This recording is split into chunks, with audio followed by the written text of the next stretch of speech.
오늘 이 말씀을 가지고 혼인예보이라는 말씀으로 여러분과 함께 하나님의 말씀 같이 나누도록 하겠습니다. 이 혼인잔치 비유에는 우리의 구원에 대해서 정말 보물과 같은 진리가 이 속에 담겨 있습니다. 자, 이것은 무엇을 말해주냐면요, 말씀드린 바와 같이 바로 우리 구원에 대한 그 진리를 이 비유가 우리에게 말해주고 있습니다. 여러분, 이 시간에 이 설교를 시작하면서 여러분에게 드리고 싶은 말씀은 이겁니다. 사랑하는 여러분, 우리의 구원은 진지한 겁니다. 우리의 구원의 문제는 정말 심각한 것입니다. 사랑하는 여러분, 우리는 지난 100년, 정확히 말씀드리면 19세기 후반부터 그리고 지난 20세기까지 인류는 엄청난 발전을 이루었습니다. 그러나 그 한 세기의 1세기의 발전을 통해서 우리가 잃어버린 게 있는데 그게 뭡니까? 우리 신앙과 관련하여서 이제는 이 시대가 초자연적인 것에 대한 개념을, 초자연적인 것에 대한 그러한 개념을 완전히 잃어버리고 말았습니다. 어떤 면에서 오늘 지난 1세기 동안 이루어 놓은 문명은 뭐냐면 그것은 바로 이렇게 말씀드릴 수 있습니다. 영혼을 상실한 문명, 영혼을 잃어버린 문명. 오늘 인류가 쌓아 올리고자 하는 문명이 바로 그것입니다. 여러분, 그 19세기 이전까지만 해도 사람들은 어떤 큰 재앙을 당하거나 큰 어려움이 있을 때마다 그래도 그 모든 것을 하나님과 연관지어 생각하려는 그러한 경향들이, 그러한 개념들이 사람들 가운데 있었습니다. 그리고 사람들이 영혼에 대한 관심이 있었습니다. 그러나 오늘 이 시대는 하나님 없는 바벨탑이라는 문명을 인류가 쌓아가고 있습니다. 이것이 바로 지난 1세기 동안 기술, 과학, 문명이 가져온 결과입니다. 즉, 초자연적인 모든 것에서, 그 분야가 어떤 것이든 간에 모든 분야에서 초자연적인 것들을 배제하려는 경향이 계속되어 오고, 바로 그러한 문명 가운데, 그러한 환경 가운데 우리의 다음 세대들이 계속해서 교육을 받고 있고 그렇게 자라나고 있습니다. 이 문명에 대한 바로 그 대답은 한 가지입니다. 이 문명의 메시지는 한 가지입니다. 그것은 바로 모든 것이 발전했습니다.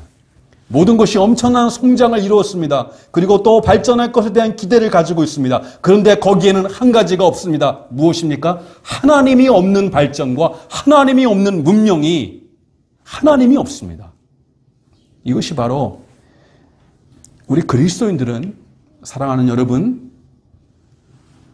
우리들은 그냥 이 세상을 그냥 그 세상의 물결에 세상의 그 조류에, 세상의 그 트렌드에 그냥 우리는 거기에 우리 몸을 맡겨서 살아가면 안 됩니다. 거기에 휩쓸려서 살면 안 됩니다. 우리가 부름받은 삶은 오히려 세상의 그 물결을 거스르는 삶으로 우리는 부름받았다는 것입니다. 거기에 너희는 이 세대를 뭐하지 말고? 본받지 말고, 이 세대를 그대로 따라가지 말고 변화를 받아. 여러분, 우리에게는 항상 말씀을 드리지만 그런 역사적인 전망, 시대를 보는, 이 세대를 분별하는 그 역사적인 시야, 말씀에 입각한, 그래서 우리가 말씀을 배워야 돼요, 여러분.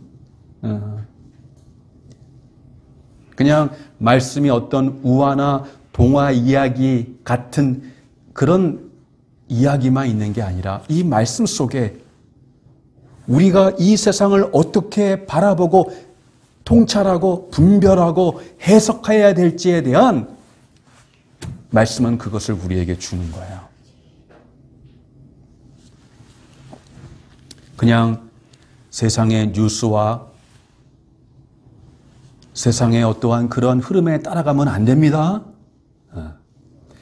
분별, 깨어 있어서 그것을 분별해야 됩니다.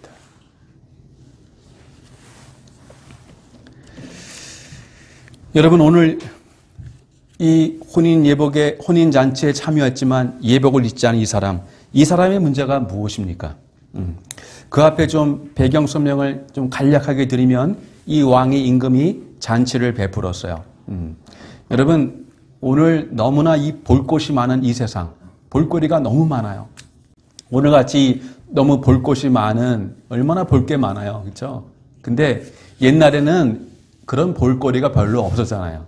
없는 그 시대에 이 혼인 잔치는 그 시대에 굉장한 볼거리였어요. 예.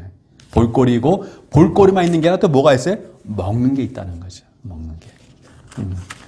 여러분, 종종 구약이나 신약에서 하나님 나라를, 천국을 그 비유할 때 여러 비유가 있지만 그 중에 가장 많이 나오는 것 중에 하나가 뭡니까? 오늘 본문에 나오는 잔치를 천국과 하나님 나라에 비유하는 그런 말씀들이 얼마나 많은지 몰라요. 근데 왜 그러냐면 이 잔치가 가지고 있는 특성이 하나님 나라의 본질을 드러내기 때문에 그러하는 거예요. 여러분, 잔치에는요, 두 가지 특성이 있어요. 두 가지가 빠지면 안 돼요. 첫 번째, 잔치에는요, 배부름이 있어야 돼요. 부요함이 있어야 돼요. 두 번째, 잔치에는 뭐가 있어야 돼요? 잔치는 흥이 있어야 돼요. 흥이. 즐거움이 있어야 된다고요. 즐거움. 네. 그래서 예수님이 이 잔치, 하나님 나라를 혼인 잔치에 비유한 것은 예수님이 가져오는 그 하나님 나라가 본질이 무엇인가를 이 잔치를 통해 보여주는 거예요. 이 결핍과 부족함이 많은 이 땅에, 이 세상의 삶에 예수님이 가져오는 그 하나님 나라는 뭐가 있다? 부요함. 결핍이 없고 부요함이 있다는 거예요. 그래서 여호와는 나의 목자시니 내가 부족함이 없으리로다. 이게 예수님이 가져오는 하나님 나라라는 거예요. 특징이에요. 그리고 예수님이 첫 번째 기적을 행한 기적이 뭐예요? 네, 어디서? 가나의 혼인잔치에서. 이게 의미가 있는 거예요. 네. 그래서 그 포도주의 역할은 뭐냐면 잔치에 흥을 돋는 것인데, 거기서 말하는 것은 이 포도주가 가져오는 그 잔치의 흥을 말하는 거예요. 그래서 예수님이 가져온 하나님 나라가 성격이 무엇인가를 그 기적을 통해서 예수님이 보여주고 있어요. 하여튼 이 잔치를 하나님 천국은 무엇과 같으니 하면서 이 바로 임금이 그 자녀를, 그 아들을 위해서 베푼 혼인 잔치다라고 말하고 있는데, 그 잔치에 사람을 초대했는데 사람들이 그 초청을 거절했어요. 그 종들을 2번이나 보내요. 그런데 그들이 거절합니다. 거절하는 이유가 있었어요? 없었어요? 있었죠. 네, 각자 이유가 있었죠. 여러분, 이 종들은 누구를 말합니까? 구약의 선지자들, 하나님께 보냄받은 선지자들을 말하는 거예요. 그런데 우리가 읽지 않았지만 앞에 보니까 거절할 뿐만 아니라 그들을 어떻게 했다랬어요? 이 사람들이 때려서 죽였어요. 이 거절한 이 사람들을 원래 처음에 초청받은 이들은 누구를 말하고 있어요? 원래 이스라엘 백성을 말하고 있는 거예요. 하나님께 원래 부름받았던, 그러나 그들이 하나님께 돌아오라고 끊임없이 하나님이 그 선지자를 보냈건만 어떻게 했어요? 그 선지자들을 돌로 쳐 죽이고. 그래서 하나님이 마지막에는 선지자를 보내다가 누굴 보내는 거예요? 아들을 보내는 거예요. 그냥 아들까지 죽이는 것이. 그래서 이제 그들이 그 초청을 거부하자 그들을 진멸하고 이제 거리에 나가서 자격 없는 자들, 누구와 같은 자들? 세리와 죄인과 같은 자들. 예? 죄송하지만 창기와 같은 사람들. 어떤 사람들입니까? 사람들이 수근수근하는 사람들. 사람들이 이렇게 막 쳐다보는 사람들. 좋은 그런 시선이 아니라 색안경을 끼고 보는 사람들. 그런 사람들을 바로 그 하나님 나라로 부르시는 거예요. 그런데 그 불렀을 때 보니까 이 사람이 뭘 입고 있지 않았어요? 예복을 입지 않고 있었다고요. 이 말은요, 그냥 이 비유는 비유지만 그 당시 사람들에게 그 하나님 나라가 어떤 것인가를 설명해 주기 위해서 그들이 가지고 있는 그 상식을, 그들이 가지고 있는 그 당시의 문화를 이용해서 주님이 비유로 설명하는 거예요. 무슨 말인지 아시겠어요? 그냥 전혀 엉뚱한 비유를 얘기를 하는 게 아니라 당시 사람들이 알고 있었던 그 지식과 상식을 사용해서 그들에게 하나님 나라, 그 하늘의 그 진리를 그들에게 주님께서 밝혀주시는 거예요. 그러니까 이 혼인잔치에 그 사람이 예복을 입지 않았다는 건 뭐냐면 그 당시 고대 근동에는 왕이 혼인잔치를 베풀 때는 이제 초대를 하잖아요. 초대를 해요. 그리고 그 초대를 할 때 뭘 보내냐면 그 예복을 같이 보낸다 그럽니다. 그러니까 예복이라는 것은 이제 어떤 그냥 뭐 제대로 갇혀 있는 그런 것보다도 겉에 입는 겉옷과 같은 거예요. 망토와 같은 거. 그러니까 자기 옷 입에 이렇게 있는 거예요. 그러니까 말하자면 하나의 예식같이 졸업식에 애들이 가운 같은 거 입잖아요. 또 뭐 후드 같은 거 하잖아요. 그렇게 생각하면 될 것 같아요. 그래서 그 결혼식의 어떤 예를 갖추는 그 당시의 문화였어요, 그게. 그래서 그걸 다 이제 나눠주거나 아니면 결혼식 그 입구에 그걸 두면 그거를 걸치고 들어가는 거였어요. 그래서 바로 이 자격 없는 그 거리에 있는 사람들을 불렀을 때도 그것을 예복을 다 입도록, 그래야 입장하도록 이렇게 되었던 것이에요. 여러분, 여기 아직 그런 데는 전 들어가지 못했지만 하여튼 뭐 미국도 마찬가지죠. 어떤 무슨 그런 격식이 있는 장소, 자리에 있을 때는 어떤 그 드레스 코드가 있잖아요. 그렇죠? 예. 그래서 뭐 그런 식당도 있다 그러는 어떤 식당은 뭐 정장을 입어야만, 또 어떤 식당은 뭐 진만 입어야만, 뭐 아직 저는 가보지 못했지만 하여튼 일종의 그런 드레스 코드가 있는 것입니다. 근데 오늘 이 사람은 바로 그 예복을 입지 않았어요. 그런데 그 예복을 입지 않은 그 사람은 나름대로 그 예복을 입지 않은 이유가 자기 나름대로 있었을까요? 없었을까요? 있었겠죠. 그렇죠? 예복을 입지 않았어요. 그것이 바로 그 사람의, 따라해 봅시다, 신념이었어요. 그 사람의 신념이었어요. 하여튼 이 사람은 자기의 신념이 있었어요. 그것이 뭔지 모르겠지만 이 예복을 나는 입지 않아도 된다는 자기에게 분명히 자기에게 설명할 수 있는 그 신념이 있었기 때문에 지금 이 혼인잔치가 그냥 혼인잔치가 아니에요. 무슨 혼인잔치라고요? 누구의 혼인잔치라고? 왕의 아들의 혼인잔치예요. 왕이 베푼 혼인잔치예요. 사랑하는 여러분, 우리는 누구든 자신의 신념을 가질 권리를 가지고 있고, 그렇죠? 여러분, 우리는 모두가 신념이 있어요. 그리고 그 신념에 따라 자기 삶을 자기 방식대로 살 권리가 우리 모두에게 있습니다. 어떤 면에서 그것이 바로 하나님께로부터 부여받은 우리 인간의 존엄한 삶이에요. 각자가 자기가 하나님 우리에게 그쵸 전인적인 그 인격을 주셨잖아요. 그 전인적인 인격 가운데는 뭐가 있어요? 우리의 의지가 있는 거예요. 판단할 수 있는 우리의 지성이 있는 거예요. 그리고 우리의 마음을 따라, 마음의 움직임 따라 살 수 있는 우리의 정을 주신 거예요. 감정을 주신 거예요. 이 지정의라는, 그래서 이 전인적인 그 판단에 의해서 자기가 옳다 하는 그 생각, 신념대로 그 삶을 자기가 옳다 하는 방식대로 살아갈 그런 권리가 있는 거예요. 이게 인간에게만 주어진 존엄이에요. 그렇죠? 그러나 그것이 우리 인간의 존엄이지만 그러나 거기서 그치지 않습니다. 또한 더 중요한 것이 있어요. 그게 뭐예요? 우리에게는 신념이 있고 신념을 따라 살아갈 그 삶, 삶의 존엄이 있지만 그러나 한 가지 거기서 그치면 안 돼요. 하나님이 또한 우리에게 주신 게 뭐예요? 그것은 바로 그 자신이 가진 신념에 따라봅시다. 책임을 져야 한다. 책임을 져야 돼요. 이게 여러분 인간이 가진 또한 또 하나의 존엄.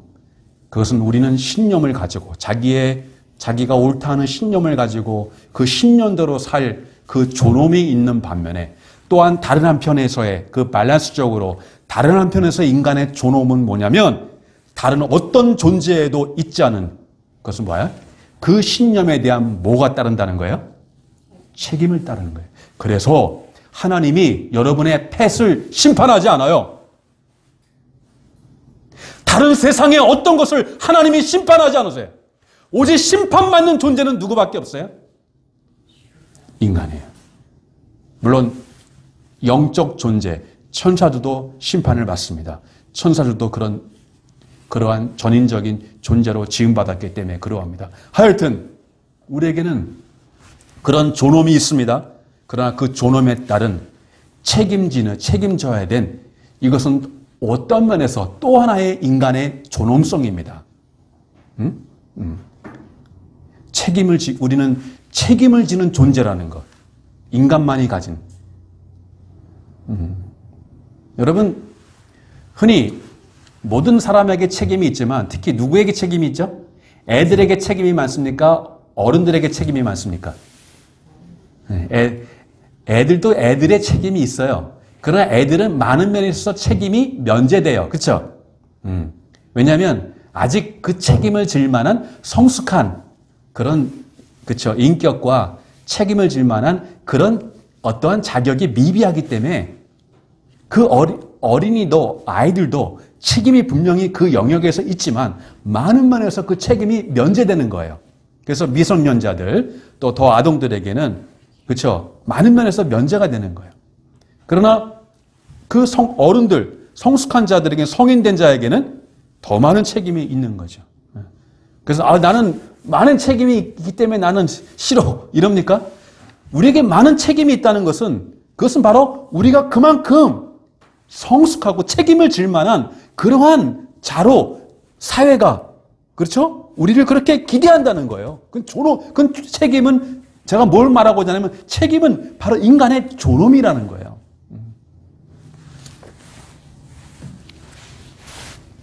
제가 여러분에게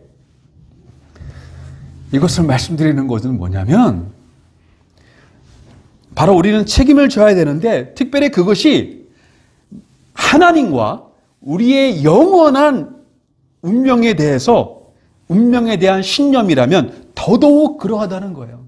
제가 이 말씀을 시작하면서 여러분 오늘 이 비유는 너무너무 보물과 같은 귀중한 진리를 담고 있고 그리고 이 구원이라는 것은 너무너무 심각하고 진지한 것이라고 여러분에게 말씀을 드렸는데 그것이 바로 이것입니다. 바로 하나님에 대해서. 오늘 이 임금은 누구를 말해주고 있어요? 하나님을 말하고 있어요. 결국 이 초청을 거절한 사람들이나 이 혼인 예복을 자기의 신념에 따라 입지 않은 사람들이나 이들은 다 결국 누구에 대한 반응이었어요?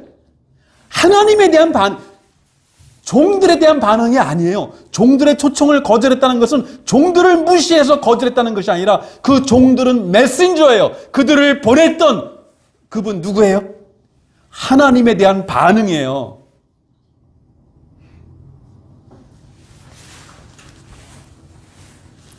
하나님에 대해 영혼에 대해서 여러분들이 어떠한 입장을 취할 것인가 이거는 너무나 중대한 문제라는 거예요. 왜냐하면 이 잔치는 그냥 잔치가 아니라 왕이 베푸는 잔치였기 때문에 그러합니다. 아마도 이 사람이 이 예복을 입지 않은 것, 이 사람 나름대로의 신념이 분명히 있었습니다. 우리는 그것이 무엇이었는지 우리는 이 사람 속에 들어가지 않았기 때문에 잘 알지 못합니다. 그러나 그것이 무엇이었건 간에 그것은 분명 그 자신의 신념이었고 그는 그 자신의 신념에 따라 행동하였습니다. 그것이 뭐예요? 그는 옷을 입지 않기로 한 거예요. 이게 옷 입는 거, 이게 그냥, 이게 얼마나 이게 참 구태의연한 일인가. 뭐 이렇게 생각했다든지, 또 하여튼 여러 가지 자기 나름의 이유가 있었겠죠. 그런데 문제는 뭐냐면, 그 신념을 오늘 비유에서는 그 임금 앞에서는 자기의 신념을 이야기할 수 있었어요, 없었어요? 이게 중요한 거예요. 임금이 그 하객들을 누가 왔나 보러 왔을 때 그 예복을 입지 않은 한 사람을 발견합니다. 그래서 그에 가서 그에게 물었어요. 뭐라고 물었어요? 자, 입지 않은 한 사람을 보고 12절에 이르되 친구여 어찌하여 예복을 입지 않고 여기 들어왔느냐 하니 그가 따라해봅시다. 아무 말도 못하거늘 물었어요. 이유를. 즉 그의 신념을 물은 거예요. 너 왜 입지 않았냐? 물었더니 그가 뭐라 했어요? 아무 말도 못하거늘. 여러분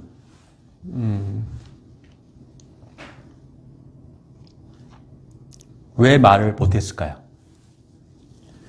예? 그 사람에게는 그것을 여러분 그 사람이 그 예복을 입지 않는 건요 그냥 오늘 입지 않을까? 이래서 입지 이런 가벼운 것이 아니에요. 그 잔치는 누구의 잔치라고요? 왕의 베푸는 잔치였어요. 이 사람이 그걸 무시했다는 것은 그냥 아무 생각 없이 무시한 게 아니라 나름대로 자기 나름대로의 어떤 신념이 있었을까요? 없었을까요? 있었겠죠. 그것이 그렇게 생각하는 게 여러분 합리적이겠죠? 그렇죠? 이 사람이 정신이 좀 이렇게 나간 사람이 아니라면. 그런데 그것도 그 왕이 베푸는 잔치에서 모든 사람이 다 있는데 자기 혼자 안 있는다는 것은 이건 여러분 그냥 평범한 신념이 아니라 그렇죠? 아주 정말 뭔가 아주 굳은 신념이겠죠. 모든 사람이 신념을 가질 수 있습니다. 그러나 신념대로 또 산다는 것은 신념을 가지는 것과 또 다른 문제입니다. 그렇죠?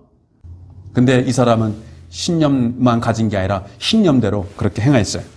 그런데 왕이 물었을 때 그는 그 앞에서 아무 말도 할 수 없었어요. 왜 말을 할 수 없었을까요?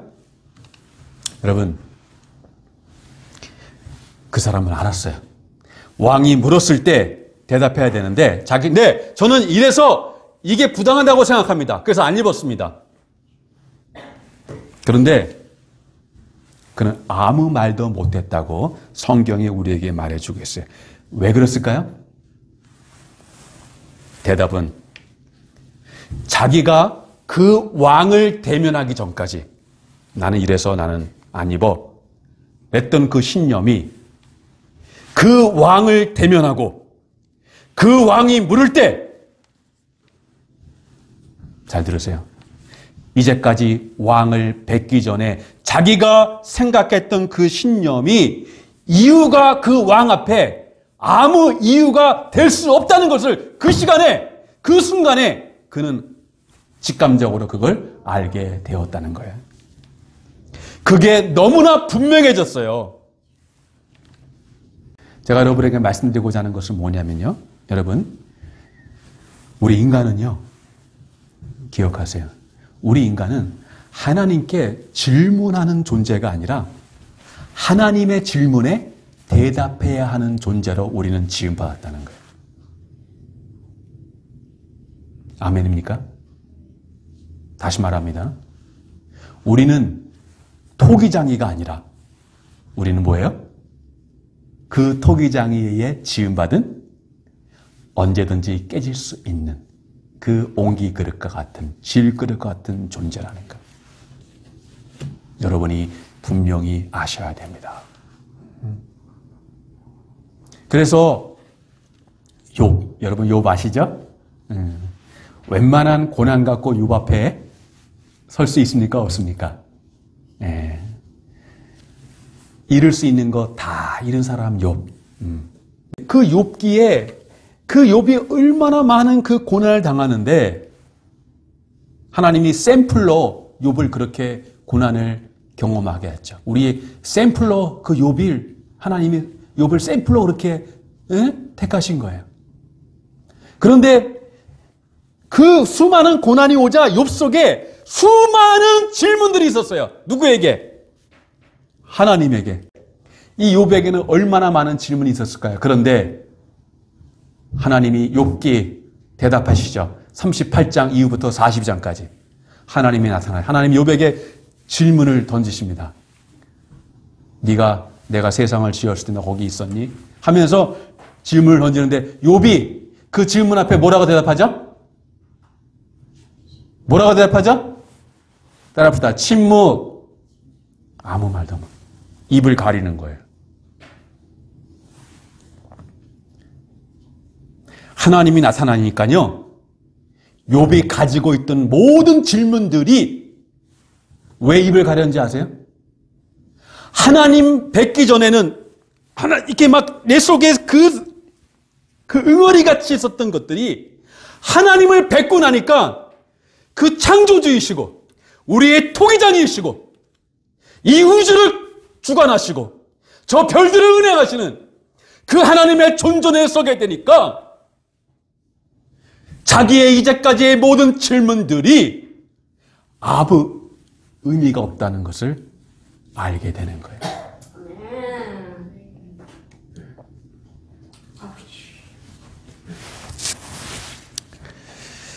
여러분, 그게 바로 욥기의 결론이에요. 인간이 하나님을 뵙기 전까지 이런저런 정말 하나님 앞에 까부는 거예요. 하나님의 능하신 손 아래 겸손하라. 예? 정말 그 앞에 두려워 떨지어다. 제가 성경을 읽으면 읽을수록 제가 청년 때부터 성경을 읽었는데요. 정말 청년 때부터 성경을 읽었는데요. 그 수없이 성경을 읽으면서 제 마음에 성경을 읽을 때마다 성경에 선명하게 계속하여 반복하여 말하는 게 뭡니까? 주 너의 하나님을 경외하라. 하나님은 누구를 사랑하시느냐? 하나님을 두려워하는 자를 사랑하느니라. 이게 끊임없이 반복되고 있어요. 여러분, 우리가 이것을 언제 하는 거예요? 하나님 앞에 서게 될 때, 오늘 임금이 이 혼인잔치에서 그 사람에 가서 질문한 것은 무엇을 말하고 있어요? 언젠가 이 사람과 같이 여러분이 이 땅에서 여러분 나름대로의 신념을 가지고 살아가다가 그거는 하나님이 여러분에게 주신 존귀함이에요. 존엄성이에요. 여러분은 그런 권리가 있어요. 그러나 그 여러분이 가진 신념을 언젠가 하나님 앞에 대면하면서 내 신념에 대해서 책임을 져야 하는 그 하나님과 대면하는 심판의 자리가 있다는 거예요. 모든 사람은 믿건 믿지 않건 하나님 앞에 대면하여 자기가 살았던 삶에 대하여 하나님 앞에 직고하고 하나님 앞에 그것을 보고해야 될 그 모든 책임이 운명이 저와 여러분 모두 앞에 있는 거예요. 우리는 죽음을 어떻게 보느냐? 우리는 죽은 것, 그 현상만 봅니다.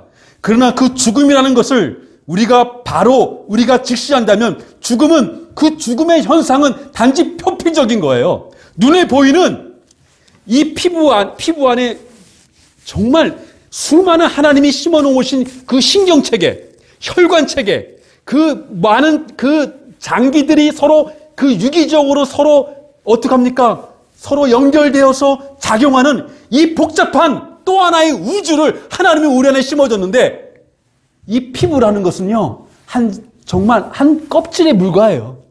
더 우리를 기동하게 하고, 우리를 사랑하게 하는, 정말 밤마다 우리 심장을 멈추지 않고 뛰게 하시고, 우리 혈관을 흐르게 하시고, 인체의 모든 신비한 이 모든 것들을 운행하시는 이 모든 인체의 신비의 비밀은 이 껍데기 속에 있는 게 아니라 이 이 정말 표피 속에 있는 게 아니라 이 심층 깊은 곳에 있다는 거예요.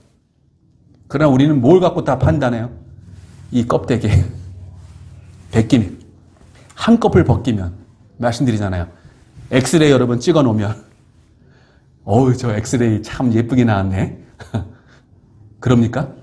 엑스레이 찍으면, 따라합시다. 다 똑같다. 다 똑같아. 하나님 앞에 서면요, 이 세상의 포장, 학력이라는 포장, 소유라는 포장, 모든 미모라는 포장, 하나님은요, 포장을 보지 않고 뭘 보세요? 포장을 다 뜯어버린다고요. 애들의 선물 받으면, 우리 지난주에 에밀리 지난 수요일날 생일이었거든요. 생일이었는데 선물 이렇게 쫙 주니까 에밀리가 막 좋아하면서 그 포장을 뜯더라고. 뭐가 들었나. 포장에 속으면 안 됩니다. 다 포장이에요. 하나님은 포장을 보지 아니하고 그 중심을 보실 줄 믿으시기를 바랍니다. 하나님 앞에 우리는 포장으로 하나님 앞에 쓰는 게 아니에요. 하나님 저 포장 됐고 그 중심이 뭐냐, 그 내용이 뭐냐, 본질이 뭐냐, 속지 마셔요.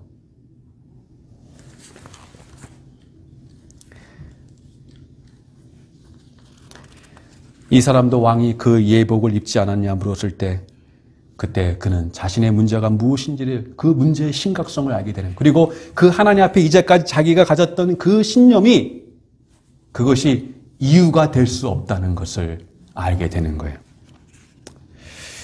여러분, 사람들이 왜 교회를 안 다닙니까? 야, 저 교회 다니는 사람 보니까 저런 사람이 교회 다니면 나는 안 다녀도 돼. 이것도 그 사람의 일종의 신념입니다. 그러나 여러분, 마지막 하나님 앞에 쓸 때가 되면 여러분이 저 사람이 다니면 나는 교회 안 다녀도 돼. 저런 사람이 교회 다녀? 저런 사람이 믿는 하나님 난 안 믿어도 돼.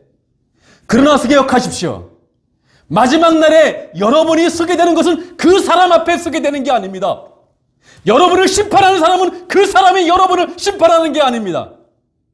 바로 하나님 앞에, 하나님의 존전 앞에 서서 그 하나님 앞에 여러분의 삶을 직고해야 되고 그 하나님 앞에 여러분은 심판을 받아야 되는 것이, 그 사람이 여러분을 판단하고 여러분을 심판하는 게 아니에요.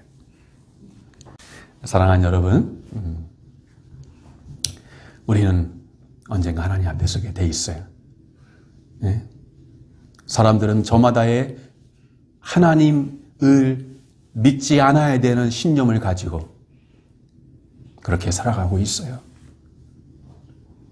그것을 진지하게, 그것을 두려워하거나 심각하게 여기지 않아요. 오히려 이 잔치에 초대받았던 사람들이 핑계댔던 것처럼 난 내 사업 때문에, 나는 내 밭을 사야 되기 때문에 이런저런 이유를 가지고 그 잔치에 자기는 하나님 나라에 가지 않아도 된다고 그 이유를 가지고 신념을 가지고 살아가지만, 그러나 여러분, 그 신념, 하나님 앞에 가면 무너질 신념, 하나님 앞에 가면 아무 대답도 못하게 하는, 침묵하게 하는, 얼어붙게 만드는 그 신념이 아니라 오직 우리를 하나님 앞에 세우게 하는 건 뭐예요?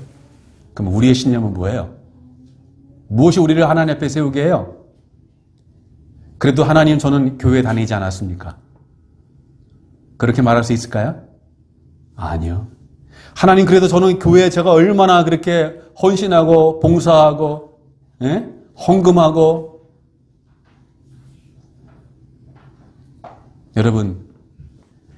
여러분이 교회를 위해서 아무리 헌신하고 수고한 거 참 그것은 너무너무 귀한 일이지만, 그러나 그것으로 우리를 하나님 앞에 세울 수 없다는 것.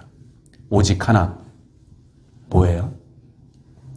예수 그리스도가 우리를 위해서 마련하신 그 의의 옷을 하나님 앞에서 우리를 그 의의 옷을 예수님이 우리를 위해 주시는 그 의의 옷으로 우리를 덮어주셔야만이 우리가 만든 그 포장과 같은 하나님 앞에 가면 아무 의미가 없는 그 무화과 같은 잎으로 우리를 감출 수 있는 것이 아니라 오직 우리의 허물과 우리의 죄와 우리의 약함과 우리의 부끄러움을 가릴 수 있는 것은 예수님이 우리를 위해서 저 십자가에서 우리의 피를 흘리심으로 바로 저와 여러분을 위해 속죄하심으로 우리를 위해 마련하신 그 예수가 주시는 의의 옷만이 우리의 허물을 가리우고 하나님 앞에 저와 여러분을 세우게 할 줄로 믿습니다.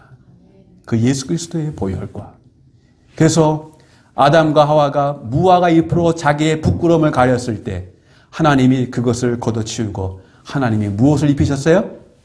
하나님이 만드신 가죽옷을, 그 짐승의 희생과 속죄를 통해서, 그것은 바로 오실 예수 그리스도의 속죄를 통해서 우리의 허물을 가려주시는 그것을 우리에게 미리 그림으로 보여주고 있는데, 바로 오직 우리의 공로, 우리 신앙의 클라이막스는 뭐냐면요, 신앙생활 하면 할수록 신앙생활 오래 하니까 하나님, 제가 이제 신앙생활, 교회생활 10년 하고 20년 하니까 참 이런 것도 하고 저런 것도 하고 저것도 하고, 예?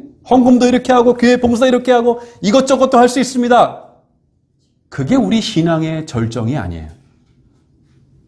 그건 아직도, 그런 사람은 아직도 한참 먼 거예요. 예? 신앙의 클라이막스는 뭔지 아세요? 내가 이런저런 일을 하나님을 위해 했습니다. 내가 주를 위해서 일주일에 11조를 했고 일주일에 금식을 했고 저 사람보다 낫고, 그게 아니라 하나님, 제가 신앙생활 이렇게 오래 했지만 그러나 저는 오늘도 하나님 없으면 저는 아무것도 할 수 없는 사람입니다. 주님 없으면 저는 아무것도 아닙니다. 저를 불쌍히 여겨주시고 저를 붙들어 주옵소서. 이게 우리 신앙의 성숙함이요, 신앙의 클라이막스예요. 내가 행한 것이 아니라 오직 주님이 저와 여러분을 위해 행하신 그 의의 옷, 의의 세마포, 의의 예복만이 우리를 하나님 앞에 세우고 영원한 하나님 나라 천국으로 우리를 인도하실 줄 믿습니다. 내가 행한 거 의지하지 않고 내가 행한 것을 따라 다른 사람을 판단하고 정죄하는 그런 사람이 아니라 주님의 은혜가 없으면 나는 아무것도 아닙니다. 오직 주님의 그 의로 저를 가려주시고 주님의 은혜 아래 그 능하신 손 안에 겸손하게 하여 주시옵소서. 그렇게 주 앞에 나아가는 여러분 되시기를 주님의 이름으로 축복드립니다. 내 주의 보혈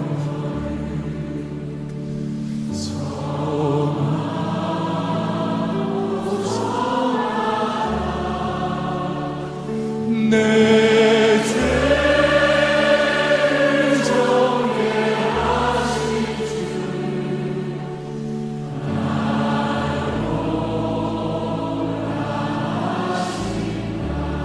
내가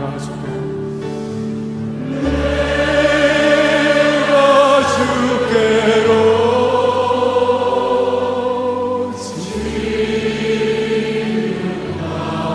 지나오니 골고다의 보혈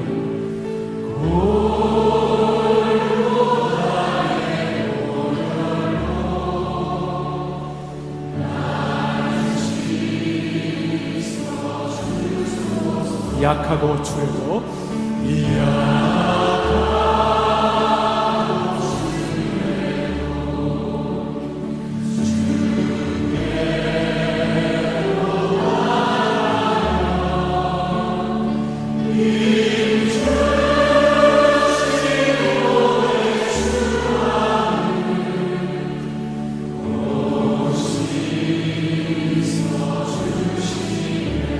내가 주께로 지금 왔으니 지금 왔으니 예수님의 보혈로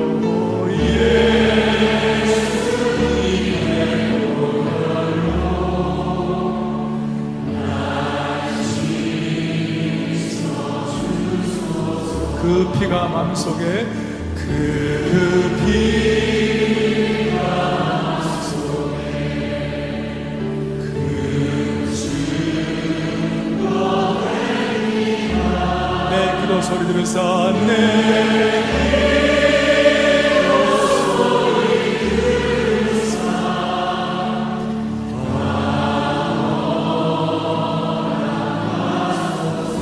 내가 주께로 지금 왔으니